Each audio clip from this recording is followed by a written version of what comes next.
In the world of haunted dolls, there are few as infamous as Robert the doll.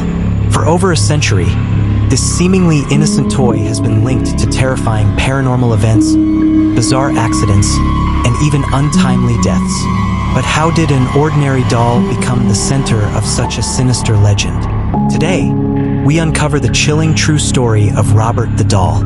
Our story begins in Key West, Florida, in the early 1900s. The Otto family, wealthy residents of the area, had a young son named Robert Eugene Otto, who was affectionately called Gene. One day, Gene was gifted a doll, a life-sized figure dressed in a sailor suit, which he quickly named Robert. At first, Robert seemed like any other child's toy, but soon, strange things began to happen. Gene became unnervingly attached to the doll, often talking to it as though it were alive. Family members reported hearing Gene carry on full conversations with the doll. Only, they swore they could hear a second voice responding. Gene's parents grew increasingly disturbed as the strange events escalated. Objects would be found broken, furniture overturned, and eerie giggles would echo through the house. Whenever Gene was questioned about these incidents, he would give the same unsettling response: Robert did it. Over time, it became clear that Robert was no ordinary doll. Neighbors claimed to see the doll moving from window to window when the house was empty.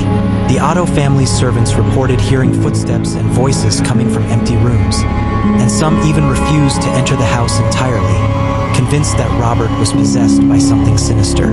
After Gene grew up and moved away, Robert the doll was left behind in the Otto family home, seemingly dormant for years. But in 1974, after Gene's death, the new owners of the house claimed that the strange occurrences began again. Objects would mysteriously move, and once again, eerie giggling could be heard in the dead of night. Today, Robert the doll resides at the East Martello Museum in Key West, where visitors continue to report unsettling experiences.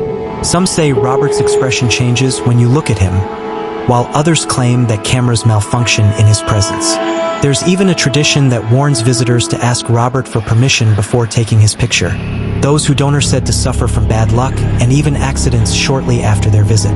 The museum receives hundreds of letters every year, letters addressed to Robert. Visitors who ignored the warnings write to apologize, begging Robert to lift the curse they believe he placed upon them. The letters describe car accidents, broken relationships, and sudden illnesses, all allegedly tied to their visit to the doll.